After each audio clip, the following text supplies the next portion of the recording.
The Vietnam War, it's over. Your job just begun. A new HBO original limited series.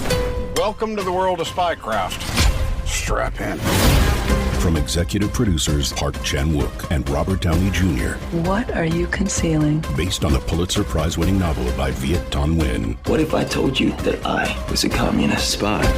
How did you become this? The Sympathizer, streaming April 14th on Max. Subscription required. In 2002, director Joel Zwick and star Nia Vardalos gave the world a zany insight into the culture of big Eastern European families. In 2024, we returned to the well on a brand we've been mixed about.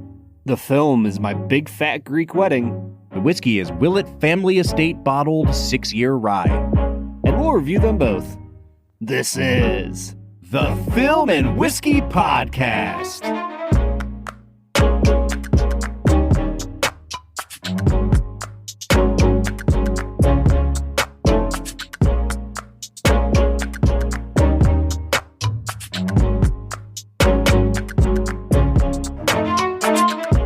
Welcome to the Film and Whiskey Podcast, where each week we review a classic movie and a glass of whiskey. I'm Bob Book. I'm Brad G.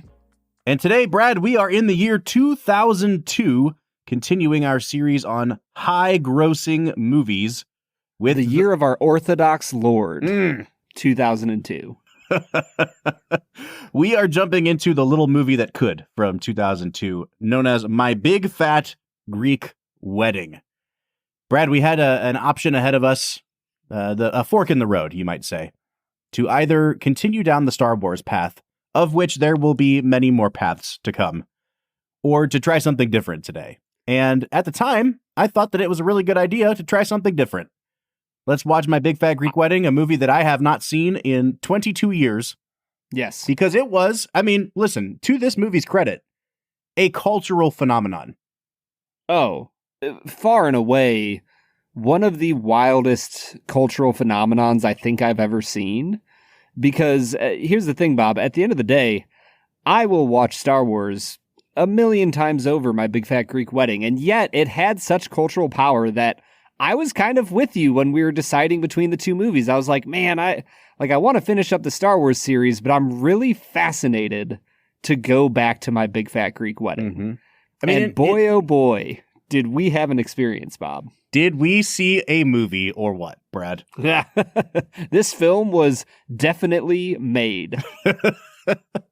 Listen, 2002, folks, was a very different time. And Brad, I don't know that I have felt so old as I did watching this film again, because we've talked about how outdated some of the effects in Star Wars Episode 1 were. We've talked about how The Grinch Stole Christmas feels like a relic of its time. Last week, we talked about Shrek and how that animation and all of the pop culture references don't hold up. And yet somehow, some way, this small movie from 2002 feels older than them all, Brad. It really does, Bob. And just so we're clear here, this is the 5th highest grossing movie of 2002, domestically, right? It's behind Spider-Man, Attack of the Clones, Chamber of Secrets, and Signs, all of which we have now reviewed. If you are a member of the Patreon, you can listen to our Attack on the Clones episode. Yep. But here's the thing, Bob. How did this make the 5th most amount of money in 2002? In terms of like box office ratio, so when we're talking about intake to budget, it had almost a 50-to-1 ratio, Brad. Like, it cost $5 million to make this movie. It was a very small production. It made $241 million at the domestic box office. And I believe like another 120 worldwide. So it made $360-ish million off of a $5 million budget. Brad, I have so much I want to talk about with this movie. Because like I said, I have literally not seen it since we rented it in probably early 2003. It's been 21 years. I could have had a kid immediately after watching this movie. That kid would be able to join us for our whiskey segment today. That's how long it's been since I've watched this film. I'm really pumped to dive into this movie, Brad. But before we get any further, we do want to say, if this is your first episode, welcome in. We're talking about the Greeks today, you know? We are What we're doing this season, as I said, is we're looking at the highest grossing film or thereabouts from 1988 all the way through 2019. I thought that this was a really good idea, Brad. And we're getting to a point where it's still in the fun phase. The early 2000s are a really fun time to look back on. I feel like that stretch from, like 95, 96 all the way through probably 2008 is going to be really, really cool. And then we tip into all the MCU stuff. So, especially 2004. Man, that's just going to be a blast. We are still in the golden age right now, folks. So we'd like to know what you think of this series. We'd like to know what you think of My Big Fat Greek Wedding. Where can you find us to engage with us a little bit more? You can find us on all of our social media accounts. Please give us a follow on Facebook, Twitter, Instagram, TikTok, or YouTube. You can find us at the handle Film Whiskey, whiskey with an E. And if you want to go a little bit deeper with our content, if you want some bonus episodes, some uncensored content, go check out our Patreon. We have so much for you over there that you don't get to see on these regular episodes. So if you'd like, you can support us at a $3, $5, or $7 a month tier. And the link for that is patreon.com/filmwhiskey. Brad, it is time for us to dive into talking about this movie. And in order to do that, it's time for our first segment of the day, which we call Brad Explains. Brad's gonna give us the movie plot with only 60 seconds ticking on the clock. So let's go ahead and hear your take with this little segment that we call Brad Explains. Brad Explains is the part of the podcast where Brad breaks down the movie that he has just seen, often for the first time. This was not your first time with this movie, Brad, was it? No, it wasn't. Similarly to you, Bob, I either saw it in theaters or at home soon after. Mm-hmm. We probably went to the old Blockbuster and grabbed ourselves a copy of this. All right, so it's been a minute since either of us have seen this movie. Brad, you have 1 minute on the clock to spoil the heck out of this movie. Tell us everything that happens. Folks, if you have not seen My Big Fat Greek Wedding and you just got the itch now, you can hit pause here, go watch the movie, and then rejoin us. But Brad, you have a task set out in front of you here. 1 minute on the clock and go.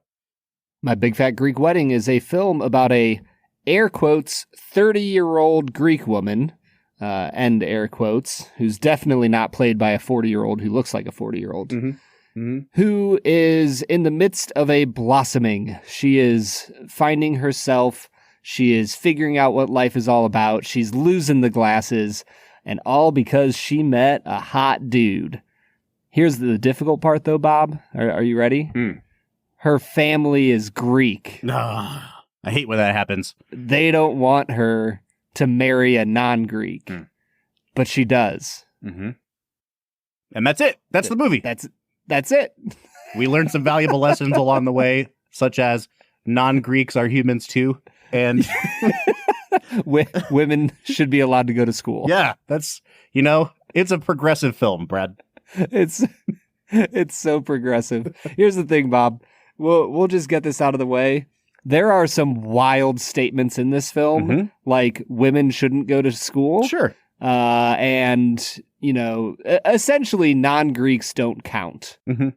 Now this, Brad, to be clear, these have been your stances on both women and non-Greeks for a long time. And so I'm sure that you really appreciated having that validated by Hollywood as well. Yeah, I just wanted to double down on it right here, right now on our platform. Yeah. I want to shout it from the mountaintops. Once again, folks, subscribe to the Patreon. This is the kind of content that you want to subsidize. Okay, man, let's get something else out of the way here, Brad. And this is an open-ended question. You don't have to make it yes or no. There's shades to this. Is this a good movie? No. I watched this last night with my wife, and my wife is a noted lover of Hallmark films.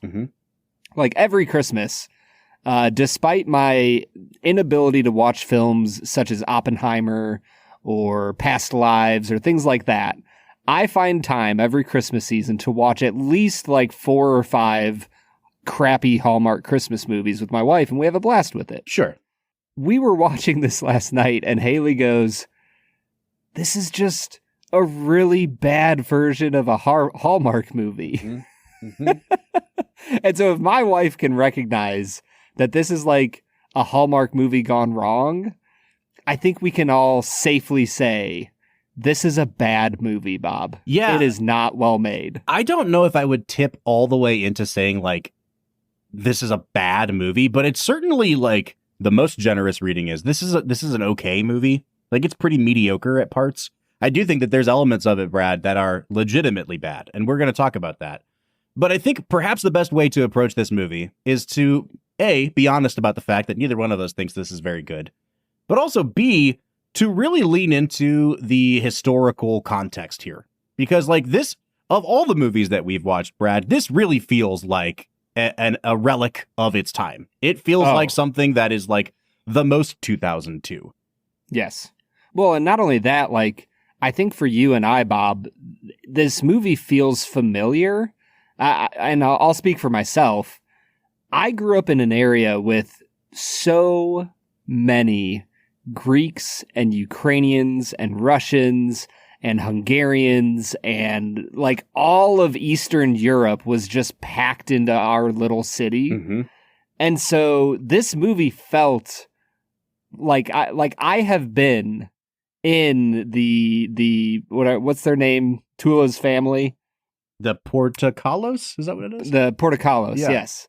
I have been in the Portocalos house endless times as like Yes. a teenager hanging out with my friends. Mm-hmm. Like the couches that are covered in plastic, all of the kitschy, weird, like motherland things that they brought over when they were fleeing communism, like all of that.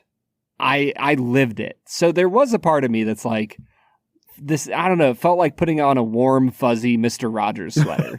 Okay, I think that is a perfect jumping off point, because I want to talk about, I've been thinking about this movie all day, Brad, and what I thought it was going to be and how it wasn't that, and then also what I wished it was and was not. And neither one of those are enough of a conversation to sustain a listener of this podcast for the next 45 minutes. Like, if we just give a laundry list of things we don't like, it gets boring very quickly. So Yeah. I think what we should talk about, first of all, is the merits of the movie we got. Now, again, we don't think this is a great movie, but I will say that even in the first 5-10 minutes of the film, what I noticed was, I say that it's a relic of 2002. This feels very different than most of the comedies we were getting around this time. And, like, for example, 2001, 2002 is when a movie like Not Another Teen Movie was sweeping the young people of America.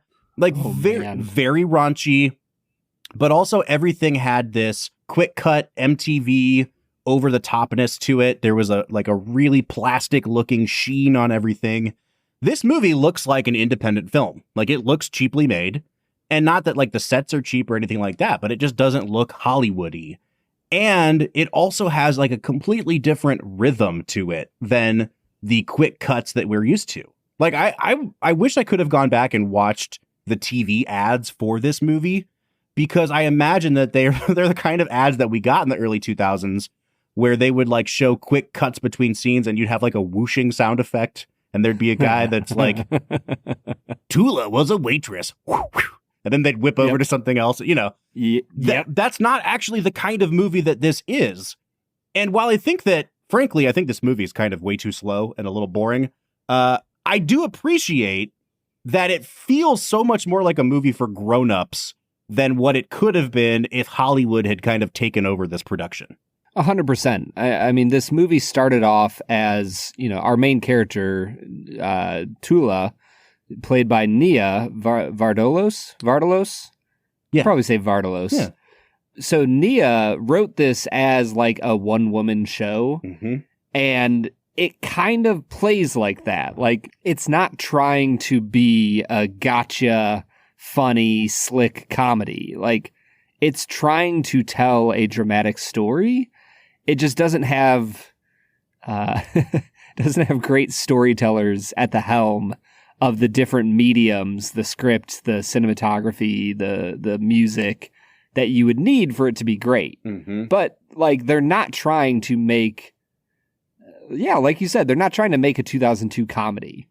No, and I think that this kind of movie has been done to death, especially like in the wake of this movie, There's a film that came out, I don't know, 1, maybe 2 years ago. There's an Italian comedian, Sebastian Maniscalco, and he made a movie with Robert De Niro. I think it was called All About My Father or something like that. And it's very much like, it's like this. Like, his dad is an old Italian man who says inappropriate things, but by golly, we love him, you know?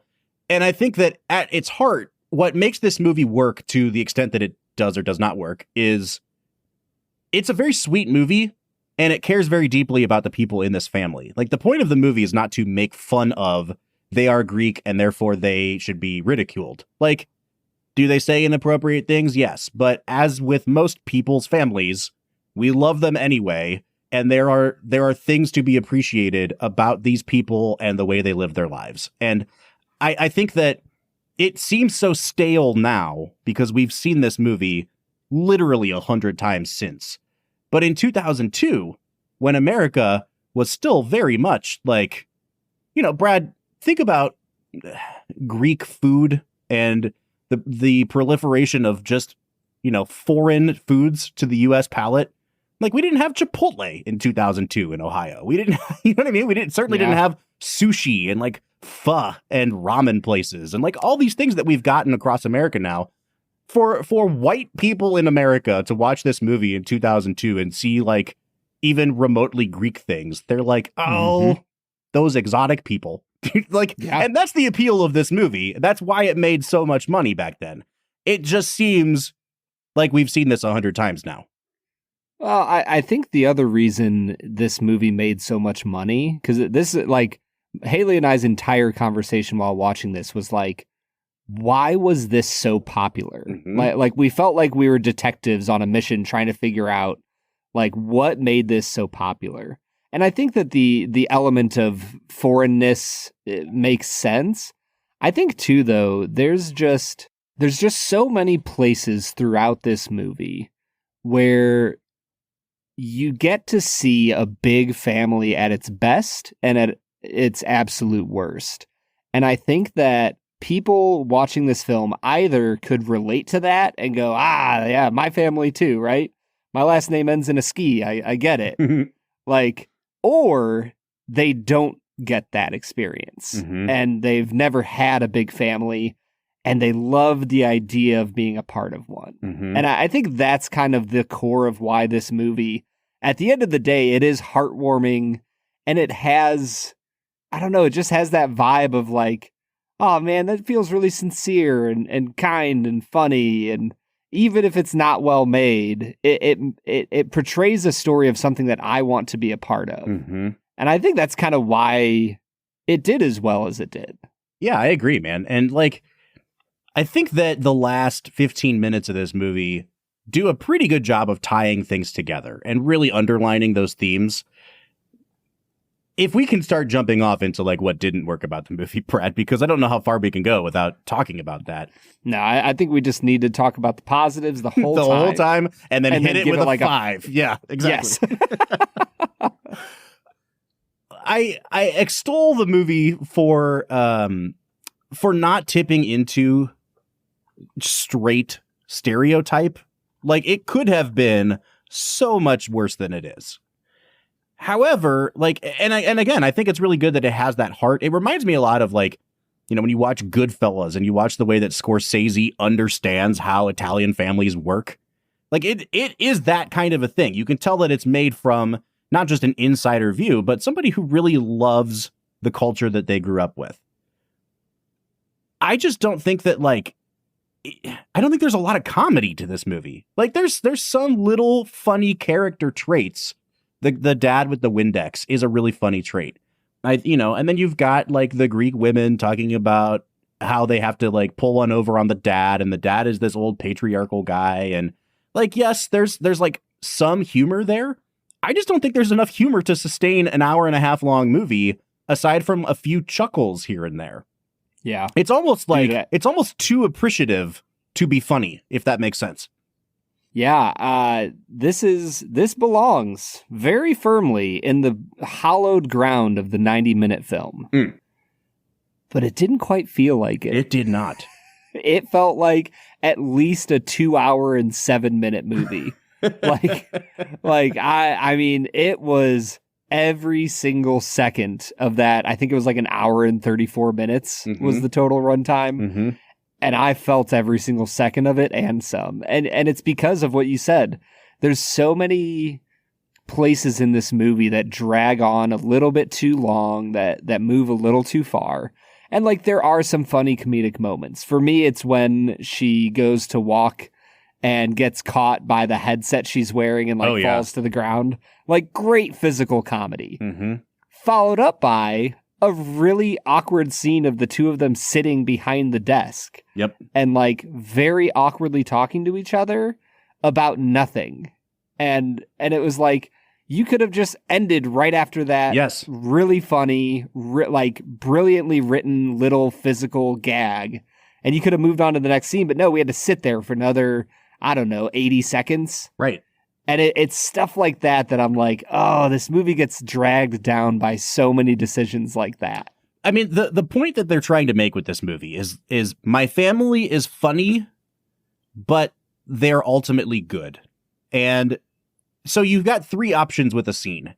A is exposition. Like this is establishing something necessary to moving the story forward. B is this is building towards a gag. C is this is building towards an emotional payoff. And there are so many scenes in this movie where the scene is building towards nothing and it's not accomplishing anything narratively.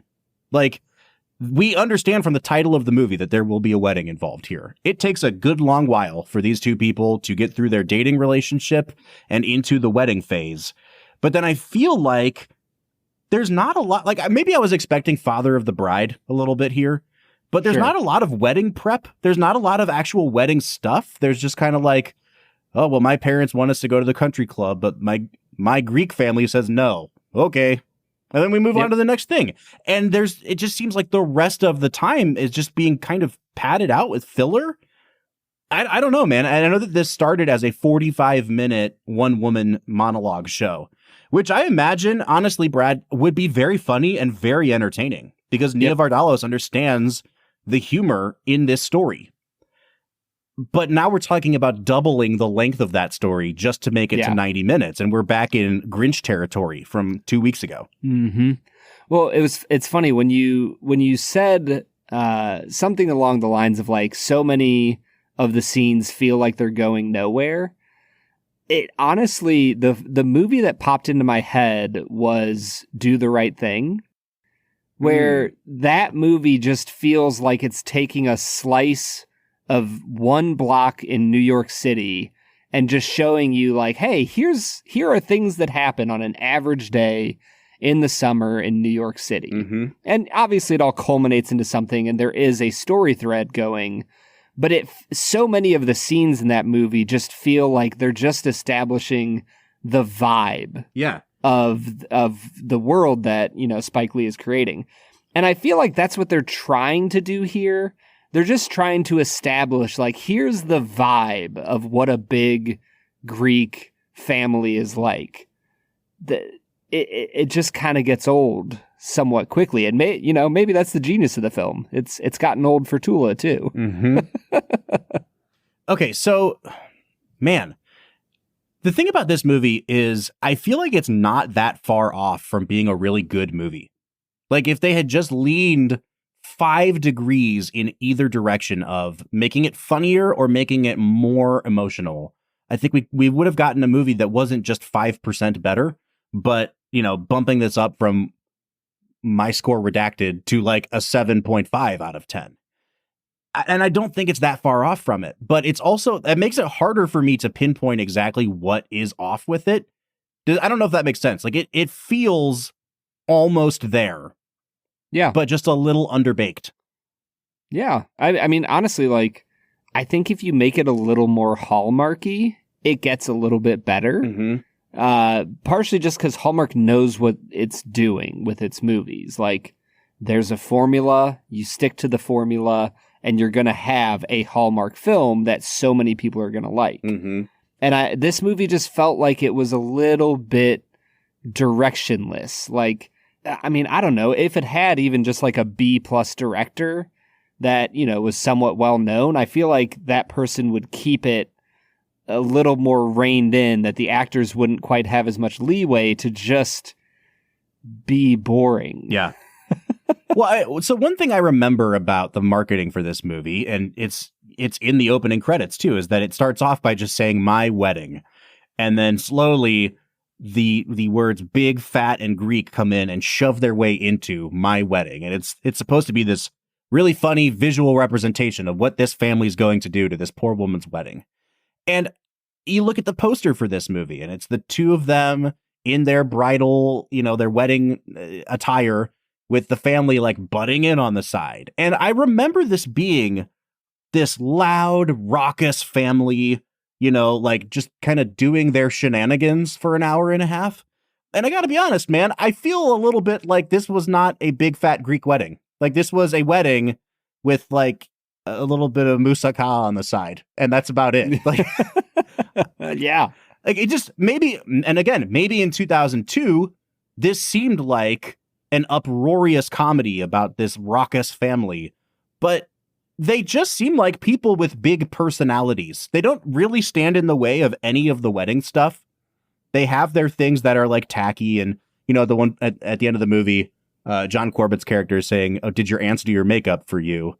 She says yes, and they're laughing, and he says drag queens could learn a thing or two from your aunts. It's like, it's a funny touch, but these people really never insert themselves in ways that are a hindrance to anything. And so it kind of feels like, what is the point of this movie? Is it just like, I am getting married and I am Greek? Because that's not a compelling story. And you have to do something more to make this family insert themselves into the situation and cause bumps in the road, because otherwise it's not progressing towards anything.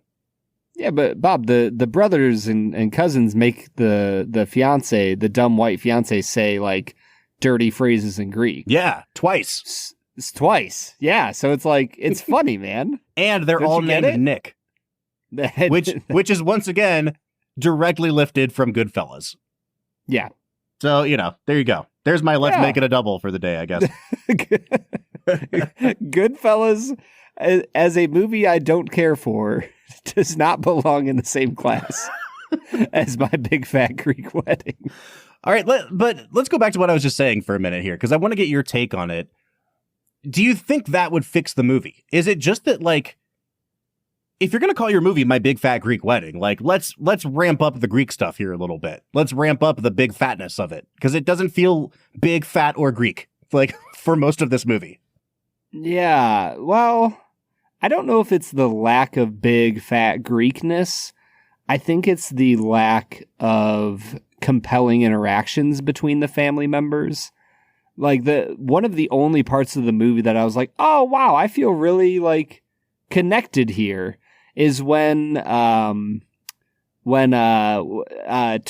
and her brother Nick, like, sit on the bed together, and he shows her his college brochure and is like, hey, you inspired this. That whole interaction between the two of them was the most real interaction that any cast member had throughout that whole film, including Tula and her fiance, Ian. Like, there's just not enough authentic human interaction to make me believe that this is a real big fat Greek family.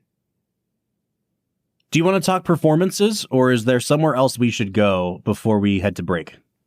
Man, I think we could kind of do a quick roulette on like performances, cinematography, and sound, like, three of the more important things that we experience in a movie. So, like, yeah, performances. Were there any that stuck out to you in a good way? I actually think Nia Vardalos is really good. Like, I think that she does a good job with her character. She's very natural. She kind of reminds me of, she has like the Liz Lemon, Tina Fey thing going on a little bit, and I like that. Mm-hmm. But it's also her story, and she wrote it. So, like, of course she's going to know how to play essentially herself.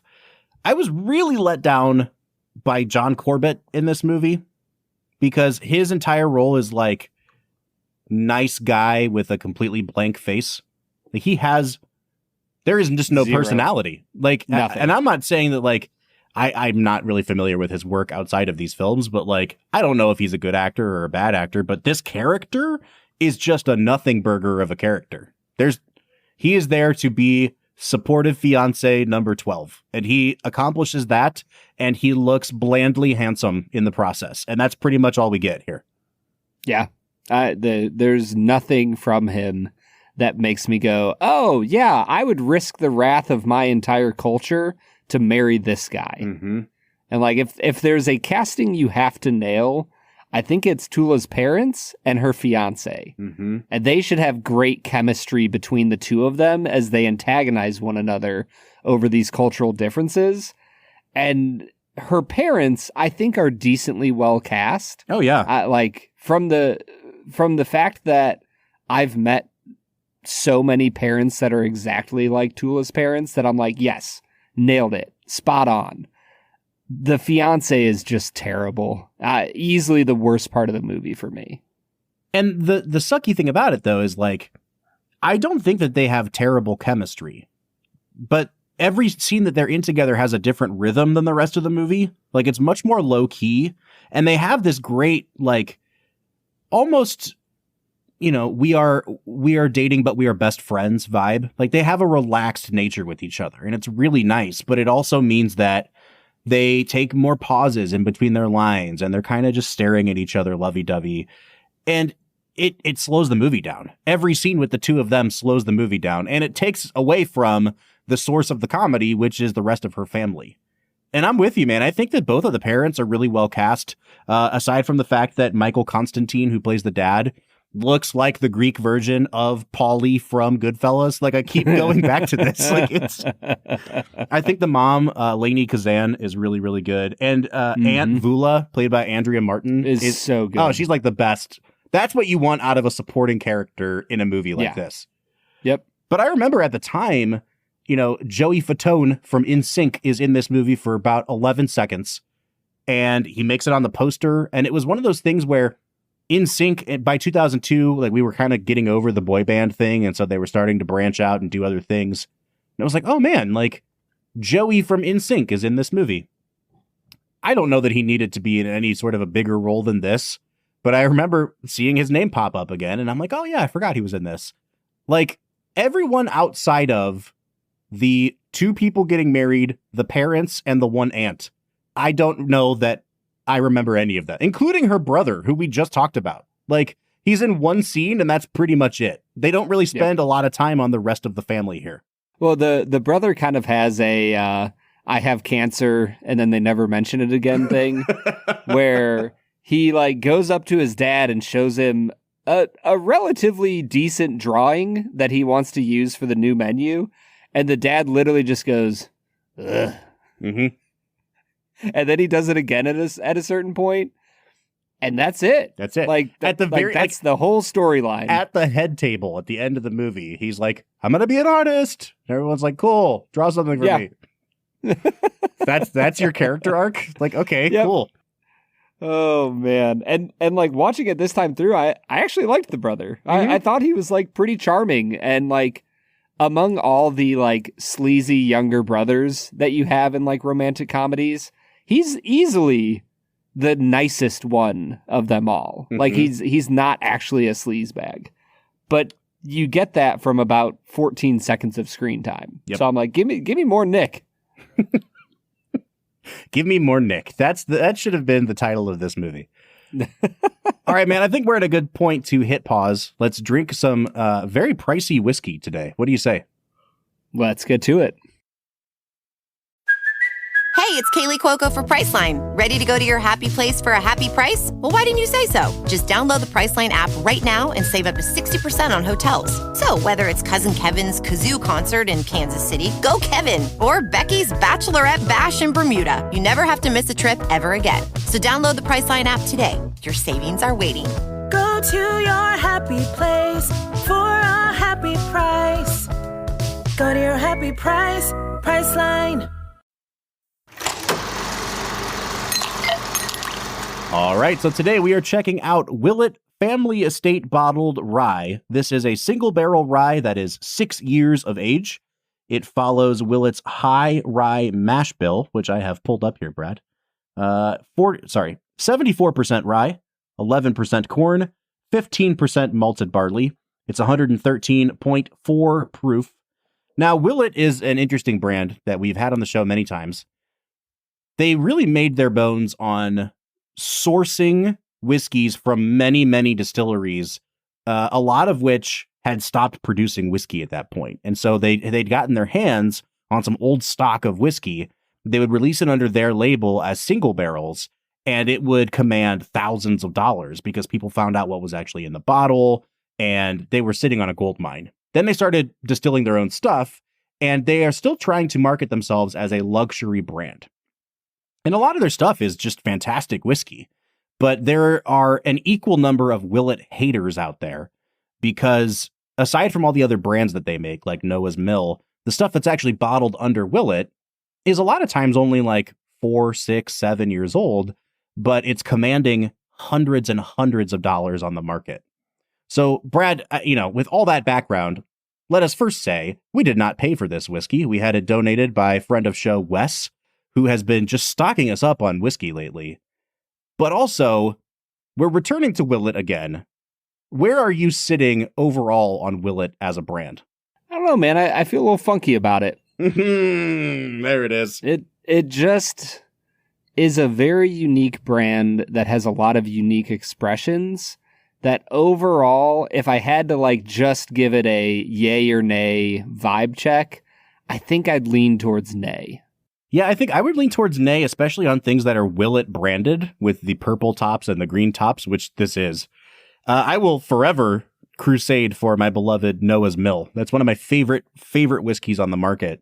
So if you can, my general advice would be if you can find Willett brands or Willett labels that aren't Willett branded things, you're going to be paying significantly less. And I think that it makes it much more worth the purchase. But Brad, we have a task set out ahead of us, which is to review this whiskey and then spoil how much it costs to buy this whiskey. This is a really old barrel. Wes told us that it was actually from pre-bourbon boom. So we're talking about this is probably a 10-year-old barrel full of 6-year-old rye. So this was first put in the barrel probably somewhere around 2008 or prior. I'm really excited to dive into this one, man. I know that you've drank it. I have not. So take it away on your tasting notes, Brad. This is a really, really beautiful nose, Bob. There's caramel, there's cherries, there's clove, the rye spice starts to come through. For me, there was a distinct cream of wheat note that I got as I was nosing it.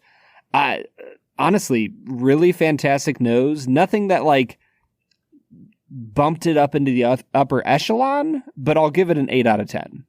I'm going to give it an 8.5. I'm with you, man. It has a really beautiful rye forward nose. Almost some fresh herbs or freshly cut grass. There's definitely something that reminds me of being outdoors with this one too. But then it's underlaid with, I don't know how else to describe it besides Coca-Cola spice. There's a nice sweetness to it, almost like a molasses, but then all those great baking spices that you get on the nose of a freshly cracked Coca-Cola as well. Really beautiful. I'm going to give it an 8.5. And I'm about to take my first sip, so why don't you walk us through the actual palate, Brad? Dude, this is delicious. There's nutmeg, there's cinnamon, there's caramel, there's rye, there's oak. All of it is balancing together really well. This is the first time I'll ever give this note, and maybe the last. I almost felt like there is a little bit of a really nice olive oil taste to it that, man, oh man, just unlocked the whole thing for me once I pinpointed what that flavor was. I loved this stuff. I gave it an 8.5 out of 10 here, Bob. I think I'm also going to be at an 8.5, and it's because it doesn't quite work as well for me as it does for you in terms of marrying these flavors. I know that there has been at least one whiskey before, Brad, that I've said olive brine on, and that's here. But I think for me, it's a little bit closer to dill pickle brine than it is to olive brine for me. We get dill on ryes a lot, but this one is a really sweet wheated bourbon. So that cherry Coke note that I always pick up on wheated bourbons with the dill forward rye. And that sour note is underneath everything on my palate. And it doesn't kill the experience, but I also don't know if those two flavors are as naturally paired together as what they're trying to do here. Really good, but it keeps it from being like a transcendent whiskey, in my opinion. So I'm at an 8.5, which is damn good. But man, I thought for sure when it first touched my tongue, I thought it was going to be like a 9.5. So I'm just slightly let down, you know? Yeah, and I'm kind of in a similar place with my finish. The rye spice comes through really strong on the finish, which I love. The longer it sat after drinking, though, the more it reminded me, you said it earlier, Bob, almost like a cherry Coke, molasses. It almost turned into like an apple juice flavor for me that I loved. I really, really enjoyed the finish here. It probably was my favorite part of the experience. I'm going to stick it an 8.5, but man, is it really good. The second and third sip on this is where this really shines. And I do tend to put those more on the finish than on palate because you've already got that flavor lingering on your palate from your first sip and it builds and builds. It gets much more like dense, it's like a thick piece of cheesecake by my third sip. And I really, really loved that. I think once again, I'm going to give it an 8.5 on the finish. This is shaping up to be a really high scoring whiskey.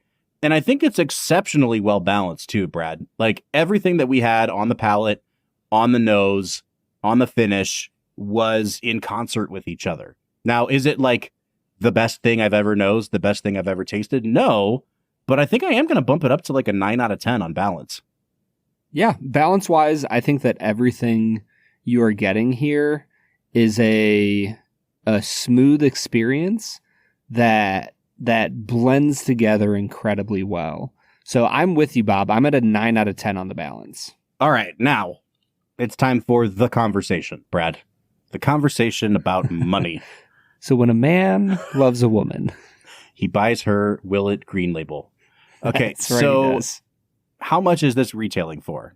Again, this is a single barrel from like 10 years ago, folks. So how much do you want to spend, Bob? Yeah, I think you could probably spend whatever you want on these, huh? Yeah, I mean, here's what I did today, folks.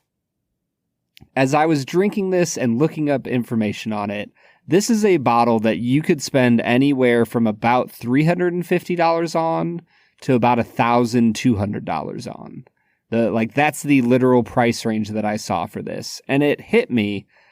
I think that we need a new category of pricing.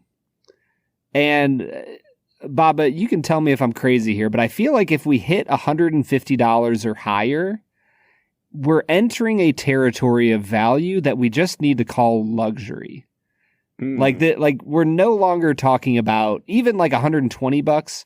For most of my friends who drink whiskey, they would swing $120 for like, man, this is a once in a lifetime. I really want to have this experience. But once you get above $150, most people I know would balk at that. And you get up past $200, $300, I don't know almost anybody who would spend that kind of money on a whiskey. And so for me, I don't know. Do you think it's okay to just say, what is the price on this? The price is luxury. Yeah, I think I'd probably set that at like 200 and that's just personally because, there's some barrel products that I would call premium, but not luxury. Sure. And I know that this is all semantic, but yeah, when we talk about a luxury whiskey, I think from here on out, we should be thinking, all right, you know that you're dropping at least $200 on this whiskey. Yeah. Is it worth that price? Yep. And folks, there is a free market out there. You can spend as much as you want, but we're going to say for the sake of argument that this is at least $200. At least $200, I think this is like a 5 out of 10. It's a 6-year-old rye, dude. Like Whistle Pig is 6 years old. That's $50. Yep.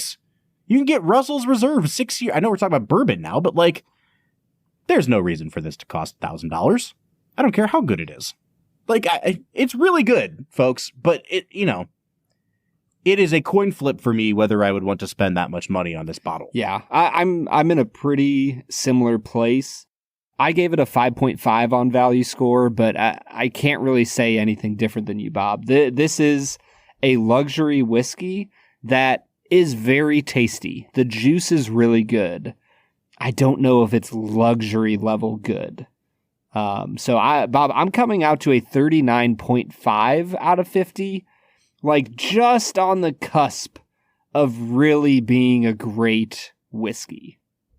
Brad, I am coming out to a 39.5 out of 50. Oh, look at us. But the thing is, like, it should be a 39 point. You know what I mean? Like, if you're going to pay $200 for a bottle of whiskey, it should be a 40 out of 50 or higher. Like, this doesn't feel like, oh my gosh, we finally found a great one. It feels like this is appropriately placed, and it may even, it should be a couple points higher than it is. And I hate to poo-poo a whiskey that's like this good, but if you're going to be charging people $1,000 for it, like, yes, it should be a good whiskey. That should go without saying. Yeah. Bob, man, the world of luxury whiskey is wild. I think I'll just say that. Do you know how many bottles of Rebel 100 you could buy for $1,000? 50? 50 bottles of whiskey. 50, 750 milliliters. How many milliliters is that, Bob? I don't know, man. Listen, it is quite a few. 35,000? Yeah. Brad, I think that every time we talk about how many bottles of Rebel 100 we could buy for the price of a whiskey this season, because this is not the first time we've done it, I just picture us actually accumulating that number of bottles. And by the end of the season, we're just sitting on top of a pile like Smaug, like just hoarding our treasure for ourselves. Oh, Bob, if you were a dragon, what color dragon would you be? I'd probably be bourbon colored with the amount of Rebel 100 I'd be drinking. an amber, a nice soft amber, all right, man. dragon. Let's shift from whiskey to ouzo and keep talking about my big fat Greek wedding. What do you say? Let's get to it. All right, everybody. That was Willett something single barrel rye, a whiskey that tasted delicious, and daggone it better because, that's a mortgage payment, Bob. I think that the difference between, like, if I can paint an analogy here, Brad, you and I are operating with a budget equal to what my big fat Greek wedding cost to make. Yes. Yep. And this whiskey costs what my big fat Greek wedding actually grossed at the box office. We should start a new podcast, my big fat Greek whiskey podcast. Yes. All right, man. It is time for me to try to redeem myself a little bit at our next game, which we call Two Facts and a Falsehood. Brad is gonna try to stump you, Bob. Two are right and one is wrong. Two facts and a falsehood.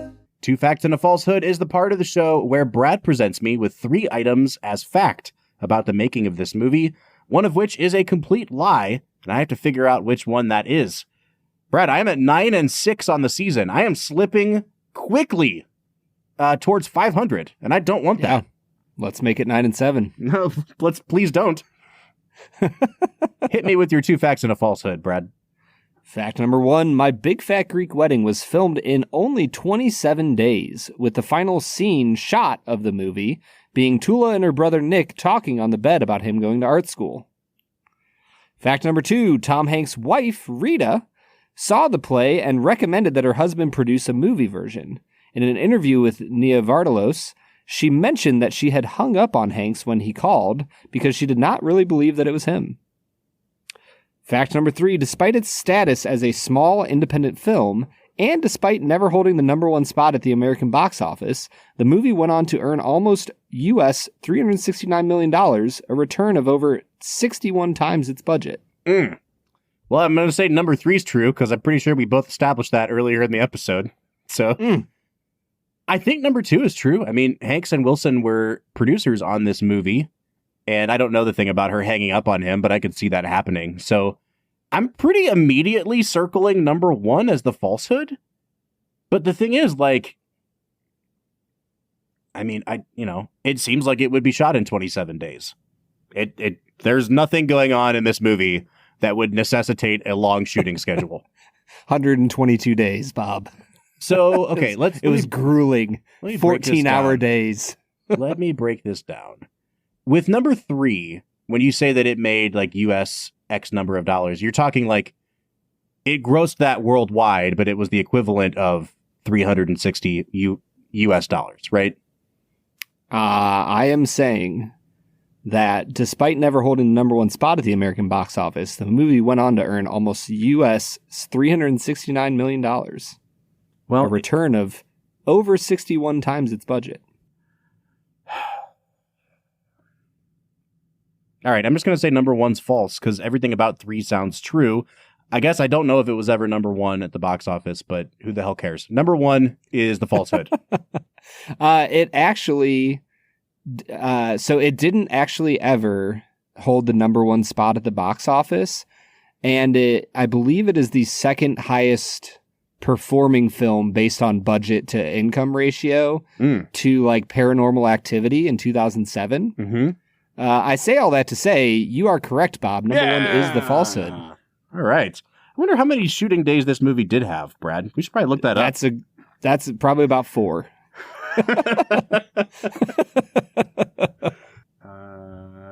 From July 5th to August 3rd, principal photography, and then on August 10th, filming officially wrapped. So, like, yeah, almost exactly 27 days there, Brad. I 100% made that up. I'm really not kidding. I just was like, I don't know. I feel like most shooting for small films is anywhere from like 35 to 60 days. Is that crazy? Yeah, sure.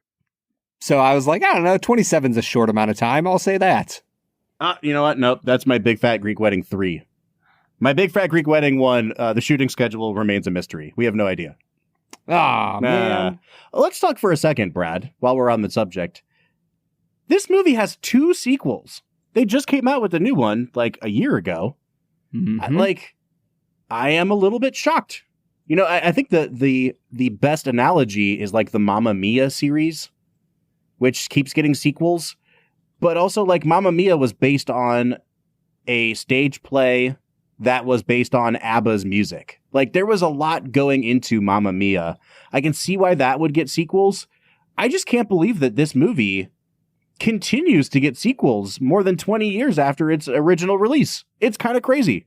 Yeah, especially considering the second one made $90 million at the box office. And the third one, let's see, $12.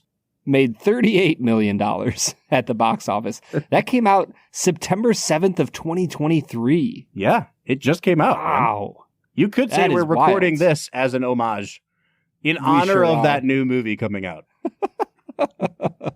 All right, man, what else is there to say about this movie? What's sticking in your craw that we haven't talked about yet?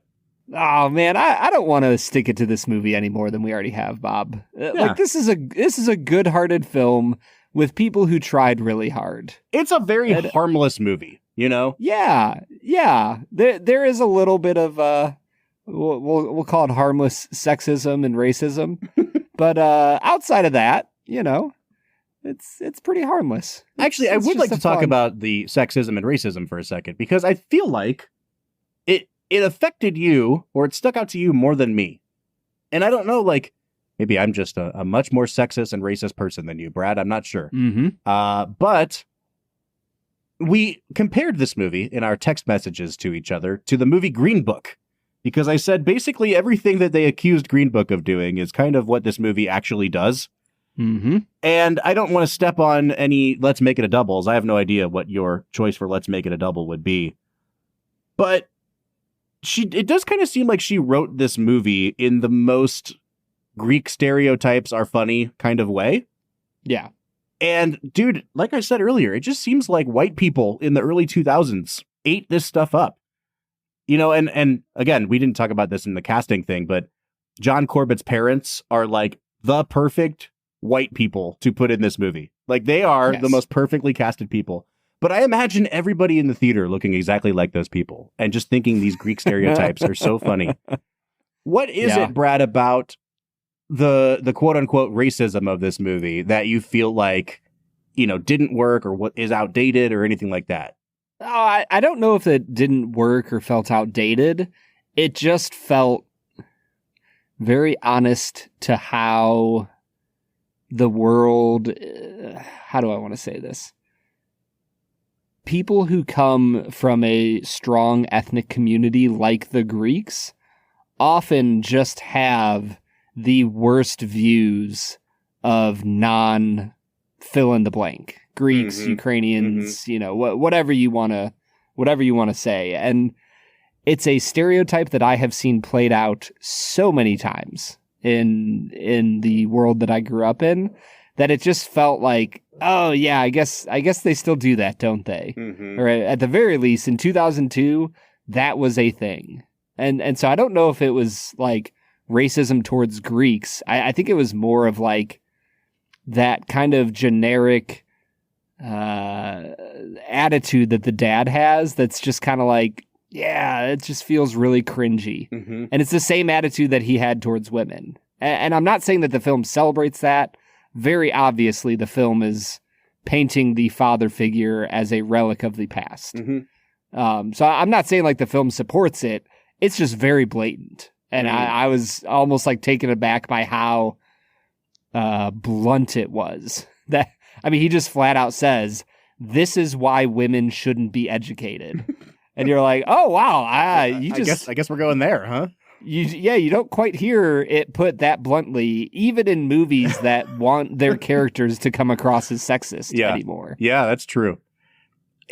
Brad, this is going to be one of my hottest takes of all time on this podcast, but I can't tell whether they should have been even more stereotypical in this movie. Like, to make it funnier, but also like, you mentioned earlier that there's a universal aspect to this movie, that people can go to this movie and see their own families in it. And I think that is in large part what made this such a huge box office success. But I wonder if it's actually a successful thing for the movie itself, because as I think about, you could plug in any ethnicity into this movie and call it like My Big Fat Jewish Wedding, My Big Fat Persian Wedding. And you would have to change very little about the movie in order to make that work. Yeah. Like, so much so that, like they say Opa every now and then and they drink Ouzo. But, if you set it in, I don't know, wherever else, you could just have them drink a different liqueur and say a different word. The comedy doesn't really come from their Greekness. And I think that's kind of a detriment to the movie, is that I don't feel like I learned a lot about Greek culture from this movie. Not that it's like required to teach me Greek culture. But it just seemed like we are going to kind of make this family blandly, quote unquote, ethnic. And I think that they made it so palatable for white American audiences to watch this movie and identify blandly different things about this culture that it doesn't really feel true to Greek culture. Do you know what I mean? Like, if you can swap out entire cultures that easily into this movie, I don't know if it's really doing what it set out to do that well. Are you sure that's not just a reflection on how, despite all our differences, humans are really all just the same, Bob? We have the apple and we have the orange. Yeah. Yes. He understands it. You know what? Honestly, though, kind of a touching moment. I really like that moment. Yeah, I did too. And then he gives him a house. He sure does. That's the most 2002 thing about this movie. No one can afford a house now. What are we talking about? Home ownership. What a joke. Oh, man. I think the way that you could swap out another, insert another ethnic group here, I don't know. Yeah. I don't think I have a good point. We're going to get into hot water. We should probably steer away from that, Brad. It is time for us to get into our last segment of the day, which we call Let's Make It a Double. We're near the end of the episode, so thanks for listening to the Film and Whiskey Show. Let's pair another film with this one, even if it's a struggle. It's our final segment of the day, now let's make it a double. Let's Make It a Double is the part of the show where we pick a movie to pair up with this one to make the perfect double feature. Brad, I am kind of curious to hear what your pick for Let's Make It a Double is today. Man, I was hoping we would get through the episode without you mentioning it, but I'm going to pair this up with Mamma Mia. Oh, I just feel like they are the same movie. And I say that, Bob, never once having seen Mamma Mia.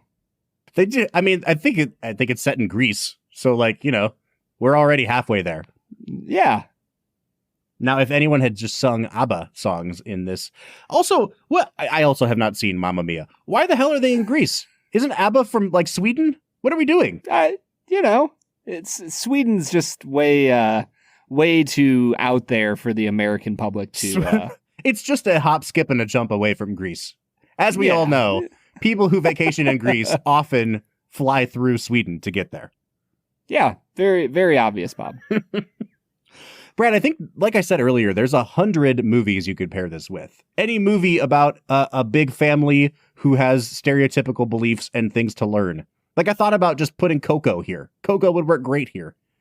But I'm gonna pick a movie that I've never talked about on this podcast, and it's an Eddie Murphy film called Coming to America, in which he plays an African prince who is sent to America to find a bride for himself. It is a very funny movie that also deals in stereotypical beliefs and, Americans not used to outside cultures. It's also a movie that got a sequel, I think, 2 years ago, almost 40 years after the original movie. But I think that Coming to America does it so much better. And it's one of the first times that you see Eddie Murphy playing like every character in a scene, and they would make him up to be different people. The thing that you would see with like the Nutty Professor movies in the 90s. I just really loved Coming to America, and I thought about it a lot during this movie. Unfortunately, I thought about it because I think it's a better movie than this. And that takes us to final scores. Brad, where are you falling on My Big Fat Greek Wedding? Oh, man. Bob, this isn't a good movie. And yet, I really enjoyed it. Mm-hmm. Like it's fun, it's cringy, it's ridiculous. There's moments in it that feel almost like it's veering into the trash film genre, which make it funny. I think I'll come to a 5.5 out of 10. Yeah. We've been sitting in this area for a while now, it seems like. And I don't think that this movie hits the lows that either, for me at least, that either Phantom Menace did or like The Grinch. Like I think The Grinch has moments that are just like, this is like a physical assault on my senses, and I hate this. This movie is just kind of bland, and it's not funny, and it's kind of boring for being only 90 minutes long.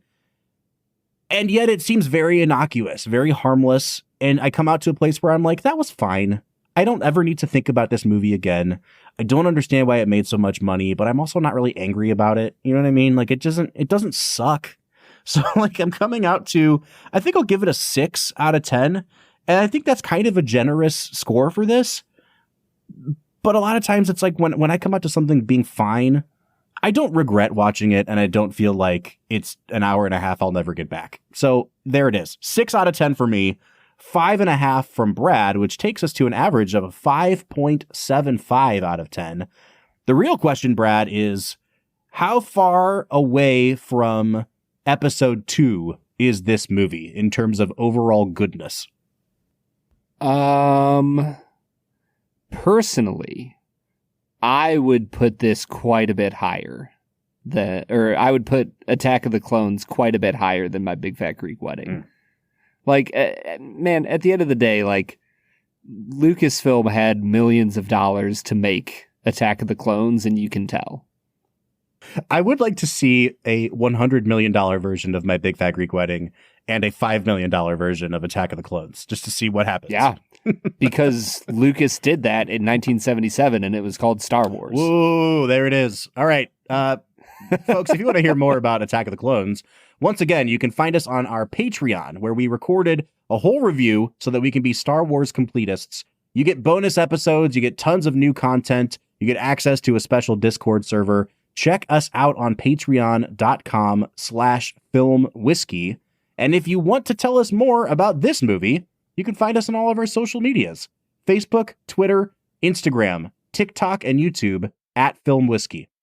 Or you can jump onto our Discord. Discord is an incredible place where we are talking all things movies, all things whiskey, and just about anything else going on in the world. Mm-hmm. If you want to join the conversation, you can find a link to at the end of every single one of our show notes. Next week is a movie that I am incredibly pumped for. We're looking at 2003's Pirates of the Caribbean, The Curse of the Black Pearl. I cannot wait to revisit this movie, Brad. Such a good movie. Yeah, super, super excited for that. All right, join us next week for unproblematic actor Johnny Depp. But until then, I'm Bob Book. I'm Brad G. And we'll see you next time.